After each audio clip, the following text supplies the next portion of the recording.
Hello friends, welcome back to my channel. मैं हूं आपकी फ्रेंड वर्षा। आज की इस वीडियो में यहाँ पर हम बात करेंगे कॉमर्स के प्रैक्टिस सेट की। ये प्रैक्टिस सेट हम चैप्टर वाइज कर रहे हैं, तो आपको सारे चैप्टर्स के प्रैक्टिस सेट हम यहाँ पर कराएंगे, तो आप लास्ट तक बने रहेगा। वीडियो को स्टार्ट करते हैं। वीडियो आपको पसंद आए तो लाइक कीजिए, फ्रेंड्स के साथ शेयर कीजिए, और किसी भी तरह की कोई भी क्वेरी हो तो ज़रूर बताइएगा। स्टार्ट करते हैं। देखिए, यहाँ पे क्वेश्चन है, the main purpose of preparing a trial balance, यानी कि आपको ये बताना है कि जो हम ट्रायल बैलेंस प्रिपेयर करते हैं उसका मेन पर्पस क्या होता है। ऑप्शंस हैं, to prepare a summary of all the balances. Second option है, to compare the debit balance with credit balance. Third है, ऑल टाइप्स ऑफ एरर्स को लोकेट करना है। या फिर फोर्थ ऑप्शन है हमारा, अर्थमेटिकल एक्यूरेसी देखना, जो भी हमने लेजर अकाउंट्स प्रिपेयर करते समय वहाँ पे रिकॉर्ड किए थे ट्रांजेक्शन्स, उसकी लेजर अर्थमेटिक एक्यूरेसी यहाँ पे चेक करनी है। तो बताइए आपके अकॉर्डिंग क्या होगा यहाँ पे राइट आंसर। देखिए, ये स्टार्टिंग की यूनिट है, तो इसमें क्वेश्चंस बहुत सिंपल हैं, आप इजीली इसका आंसर कर सकते हैं। यहाँ पर ट्रायल बैलेंस की बात की जा रही है, और आपको पता है ट्रायल बैलेंस के अंदर हम अर्थमेटिकल एक्यूरेसी को चेक करते हैं। इसके अलावा किसी भी और तरह की एरर होगी वो हम यहाँ पे फाइंड आउट नहीं कर पाएंगे। इसलिए यहाँ पे ऑप्शन डी राइट आंसर होगा, अर्थमेटिकल एक्यूरेसी चेक करना। ठीक है, नेक्स्ट क्वेश्चन पे आइए। अब बिजनेस ट्रांजेक्शन्स अफेक्ट्स, एक बिजनेस ट्रांजेक्शन क्या अफेक्ट करता है। At least one account, at least two account, maximum of two account, या फिर मैक्सिमम ऑफ थ्री अकाउंट। बताइए एक बिजनेस ट्रांजेक्शन कितने अकाउंट्स को अफेक्ट करेगा।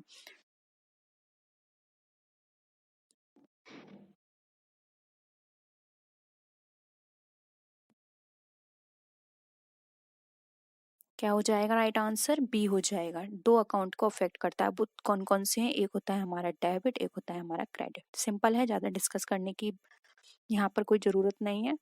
थर्ड क्वेश्चन पर आते हैं। Discount allowed for a prompt payment received by a concern. Name the book of original entry. Would the stated transactions be entered? यानी कि आपको बताना है, जब हम प्रॉम्प्ट पेमेंट के लिए यानी कि जल्दी के पेमेंट के लिए एक डिस्काउंट जो है वो अलाउ करते हैं, तो उसकी जो ओरिजिनल एंट्री है उसको ट्रांजेक्शन हम कहाँ करेंगे। जर्नल प्रॉपर में, कैश बुक में, परचेस बुक में, या फिर सेल्स बुक में। बताइए।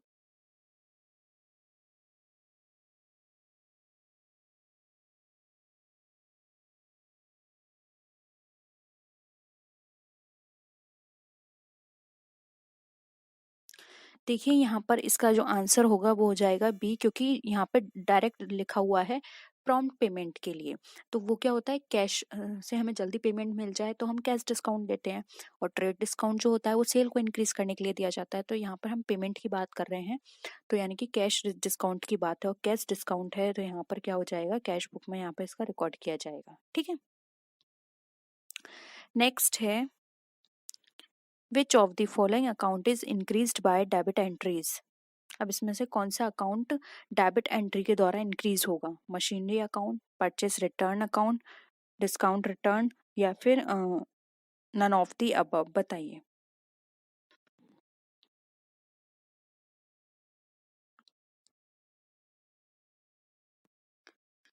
डेबिट एंट्री से इंक्रीज होगा कौन सा अकाउंट है वो।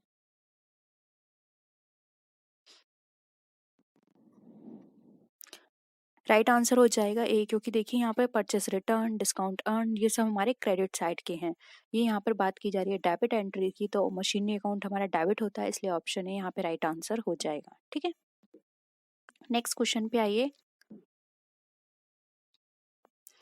Goods, the payment of which is due after 2 months, were sold to Mrs. Bell and Company for rupees 1000. Name the book of original entry. Would the stated transactions be entered? बताइए कहाँ कौन सी book में इसको इस transaction को enter किया जाएगा।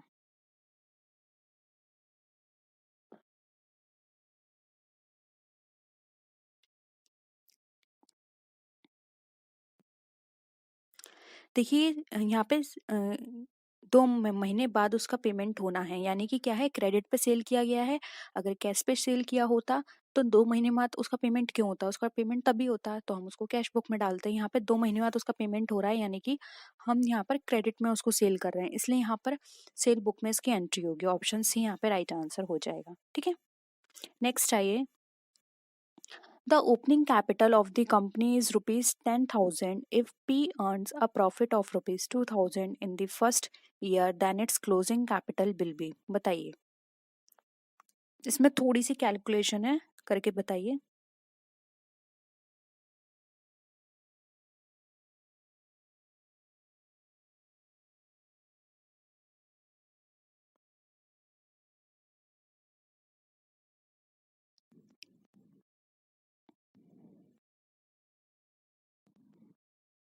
देखिए, बहुत लंबी चौड़ी कैलकुलेशन नहीं है, सीधे सीधे हम यहाँ पर आते हैं। ओपनिंग कैपिटल यहाँ पे कितनी दे रखी है? 10,000।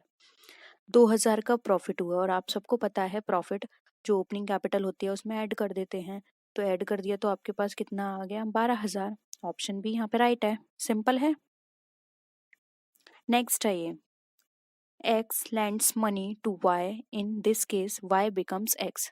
बताइए, एक्स ने वाई को उधार दिया, अब इस केस में वाई एक्स का क्या बन जाएगा? सिंपल है, डेटर बन जाएगा। ठीक है, हम ज़्यादा डिस्कस नहीं कर रहे हैं ये क्वेश्चंस क्योंकि ये बहुत सिंपल हैं। नेक्स्ट आइए, the branch of accounting is. अब अकाउंटिंग की ब्रांच कौन कौन सी है? Management accounting, cost accounting, financial accounting या फिर all of the above.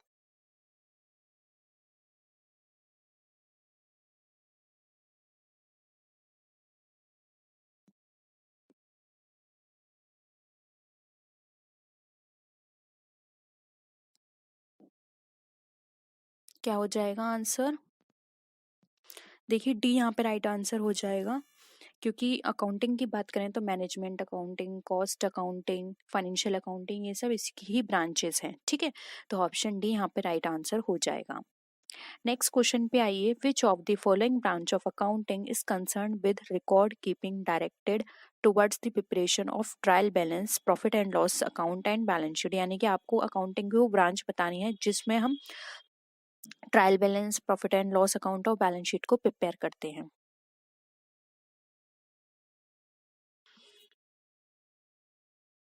I hope ये सब आपने पढ़ा होगा। Management accounting, cost accounting, financial accounting सबको पता है ये।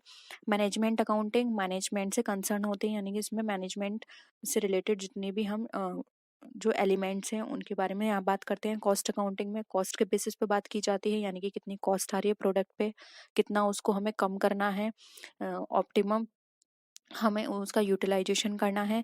फाइनेंशियल में हम फाइनेंस से रिलेटेड बात करते हैं, और ये जितनी भी बात की जा रही है profit and loss, trial balance and balance sheet की, ये सब हमारी फाइनेंशियल अकाउंटिंग में प्रिपेयर की जाती है। ठीक है, तो ऑप्शन सी यहाँ पे हमारा क्या हो जाएगा? राइट आंसर हो जाएगा। ठीक है, नेक्स्ट आइए, which branch of accounting aims to ascertain the cost of a product and to help the management in the control of cost. बताइए, वो कौन अकाउंटिंग है जिसका एम होता है कॉस्ट को असरटेन करना किसी भी प्रोडक्ट की, और हेल्प करना मैनेजमेंट में कि मैनेजमेंट को कि वो कॉस्ट को कंट्रोल करके रखे। किसका होगा? मैनेजमेंट अकाउंटिंग का, फाइनेंशियल अकाउंटिंग या कॉस्ट अकाउंटिंग या फिर ऑल ऑफ दी अब। अभी मैंने आपको बताया है तो आप इजीली इसका आंसर कर सकते हैं।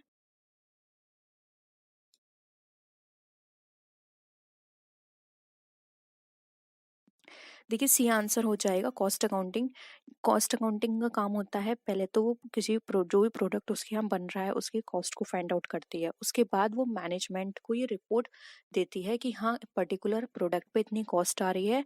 फिर मैनेजमेंट उस कॉस्ट को, अगर लगता है कि वो कॉस्ट ज़्यादा आ रही है मार्केट में, हम वो प्रोडक्ट इतना महंगा नहीं बेच सकते, तो फिर उसको वो कंट्रोल करने की कोशिश करती है। ठीक है, तो यहाँ पर क्या हो जाएगा? सी, कॉस्ट अकाउंटिंग राइट आंसर हो जाएगा। ठीक है, नेक्स्ट है, government system of accounting is mostly on. अब जो गवर्नमेंट का जो सिस्टम होता है अकाउंटिंग का, वो मोस्टली किस पर होता है based? Accrual system, cash system, both A and B या फिर नन ऑफ द अबव।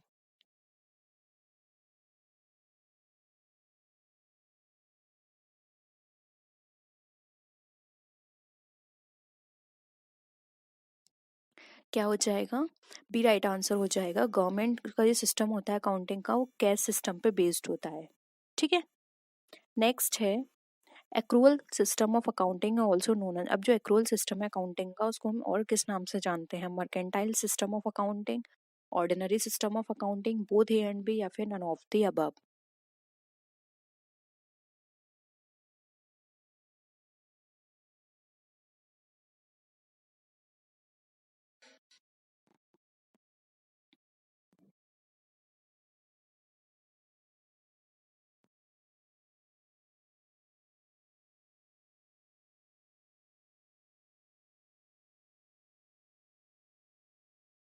क्या हो जाएगा? इसको हम मर्केंटाइल सिस्टम ऑफ अकाउंटिंग के नाम से जानते हैं, ठीक है। ऑप्शन ए यहाँ पे हमारा करेक्ट है। नेक्स्ट क्वेश्चन पे आइए। The accounting principle can be classified into, अब जो अकाउंटिंग प्रिंसिपल जो है वो हमारा क्लासिफाई किसमें किया जाता है? Accounting concepts, accounting conventions, both A and B, या फिर नन ऑफ द अबव? बताइए।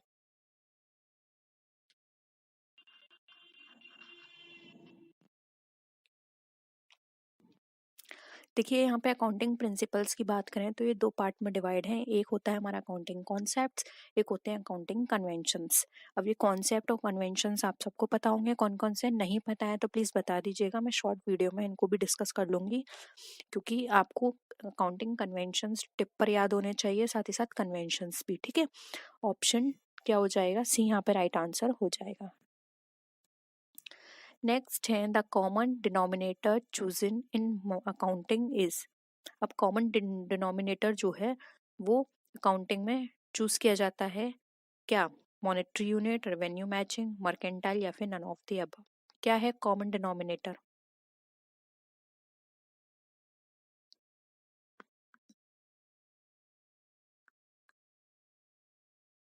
देखिए जब हम अकाउंटिंग की बात करते हैं उसमें मेन सबसे मेन पॉइंट जो होता है वो ये सब तो बात की बात है कि हमें रेवेन्यू मैच करना है, मर्केंटाइल सिस्टम हो, ये अलग है, लेकिन सबसे इम्पोर्टेंट जो है वो ये कि हम जो भी ट्रांजेक्शन्स रिकॉर्ड करें वो मॉनेटरी एस्पेक्ट में रिप्रेजेंट होने चाहिए। हम कोई भी नॉन मॉनेटरी ट्रांजेक्शन्स इसमें रिकॉर्ड नहीं करेंगे, तो सबसे इम्पोर्टेंट है मॉनेटरी यूनिट वाला, ठीक है। ऑप्शन ए यहाँ पे हमारा करेक्ट है, क्योंकि अकाउंटिंग का पर्पस ही यही है कि मॉनेटरी वाले ट्रांजेक्शन ही सिर्फ रिकॉर्ड होंगे। नेक्स्ट है dual aspect concept is based in single entry bookkeeping, triple entry system, double entry bookkeeping, या फिर none of the above?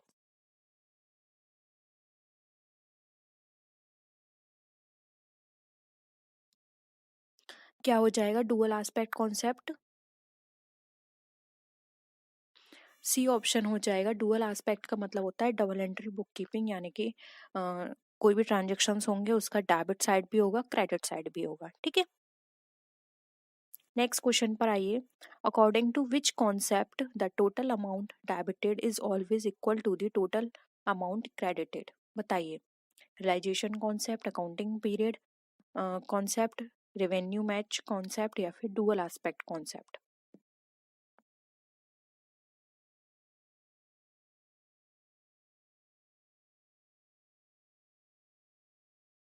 Simple है ये भी, साफ साफ यहाँ पे पता चल रहा है कि अभी अभी हमने डिस्कस भी किया कि डेबिट इक्वल होना चाहिए टू क्रेडिट के, तो वो किस में आ जाएगा? हमारा डुअल एस्पेक्ट कॉन्सेप्ट के अकॉर्डिंग, ठीक है।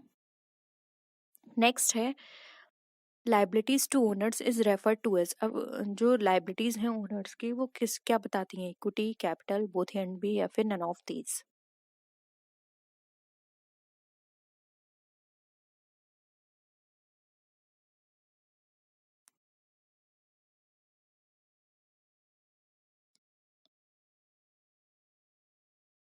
क्या हो जाएगा? बी हो जाएगा, क्योंकि ये तो ओनर्स की लाइबिलिटी है इक्विटी, लेकिन यहाँ पे लाइबिलिटीज यानी ओनर के लिए जो ओनर को मिलेगा, एक तरह से आप ऐसे समझ सकते हैं, जो ओनर रिसीव करेगा वो है कैपिटल। अब ओनर ने लगाया है तो अब ये बिजनेस की रिस्पॉन्सिबिलिटी है कि वो ओनर को उसको वापस रिफंड करे जो भी अमाउंट उसने बिजनेस में लगाया, क्योंकि आपको पता है बिजनेस और ओनर दोनों सेपरेट एंटिटी होती है, ठीक है। नेक्स्ट है the term matching means, matching का मतलब क्या होता है? appropriate associate of related revenues and expenses, appropriate association of related loss and gains, both A and B, या फिर none of the above? बताइए।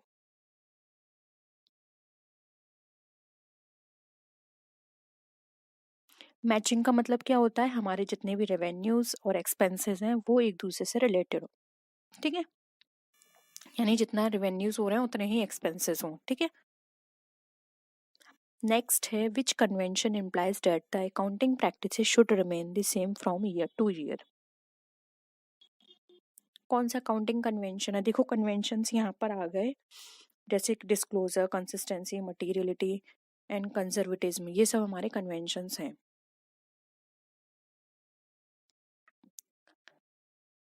तो ये रिमेन सेम रहेंगे ईयर टू ईयर, ये हमारा कौन सा कन्वेंशन बोलता है, ये कन्वेंशन हमारा बताया गया है कंसिस्टेंसी में, यानी कि जो भी हम मेथड अडॉप्ट कर रहे हैं, अकाउंटिंग प्रैक्टिस में यूज कर रहे हैं, वो उसमें कंसिस्टेंसी होनी चाहिए, ठीक है।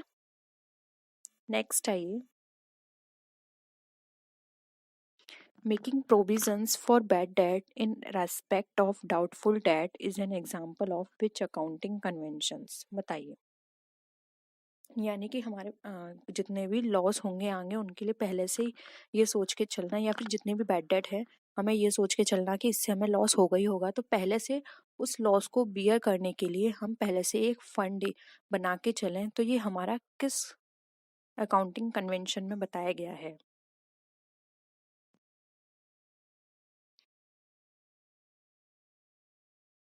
ये बताया गया है हमारा accounting of convention of conservatism में। मतलब हम जितने भी बैड डेट है वो हम ये सोच के चलेंगे कि फ्यूचर में हमें इससे कुछ भी रिसीव नहीं होगा, और जितने भी प्रॉफिट्स हैं वो यहाँ पर इग्नोर किए जाते हैं, ठीक है। तो ऑप्शन डी यहाँ पे राइट आंसर हो जाएगा। डिस्क्लोजर में देखिए, मैं यहाँ पे आपको बता देती हूँ, डिस्क्लोजर में होता है वो, डिस्क्लोजर कन्वेंशन हमारा ये बताता है कि जो भी हमारे बिजनेस से रिलेटेड फैक्ट्स हैं वो हमें डिस्क्लोज करने हैं, फिर चाहे वो हमारे कंपनी की नेगेटिव परफॉर्मेंस बताएं या पॉजिटिव, वो अलग मैटर है, लेकिन हमें हर चीज़ डिस्क्लोज करनी है, ठीक है। कंसिस्टेंसी, हमें हर जो भी हमारे ईयर हैं उसमें हमें सेम ही मेथड फॉलो करना है। ऐसा नहीं है हमने 6 महीने कोई और मेथड फॉलो किया, दूसरे 6 महीने या नेक्स्ट ईयर कुछ और बदल दिया। बहुत टाइम पीरियड बाद हम चेंज कर सकते हैं, लेकिन ऐसा नहीं है एवरी ईयर हम उसको चेंज करें, ठीक है। तो इससे क्या होगा, हमें कंपैरिजन करने में और डिसीजन लेने में डिफिकल्टी होगी। मटेरियलिटी की यहाँ पर बात करें तो यहाँ पर हमारे जो भी ट्रांजेक्शन्स रिकॉर्ड किए जाएंगे वो मटेरियल बेसिस पर होंगे, ठीक है। तो ऑप्शन क्या हो जाएगा यहाँ पे, इसका तो राइट आंसर हो जाएगा डी। तो ये थे आज के क्वेश्चंस, होप यहाँ पर आपको सारे क्वेश्चंस क्लियर हैं। किसी भी क्वेश्चन में फिर भी आपको डाउट लगता है तो आप प्लीज़ ज़रूर बताइएगा, और आप मुझे सोशल मीडिया पे फॉलो कर सकते हैं और अपनी क्वेरी को वहाँ भी पूछ सकते हैं। तो नेक्स्ट वीडियो में मिलते हैं, तब तक के लिए टेक केयर, बाय बाय।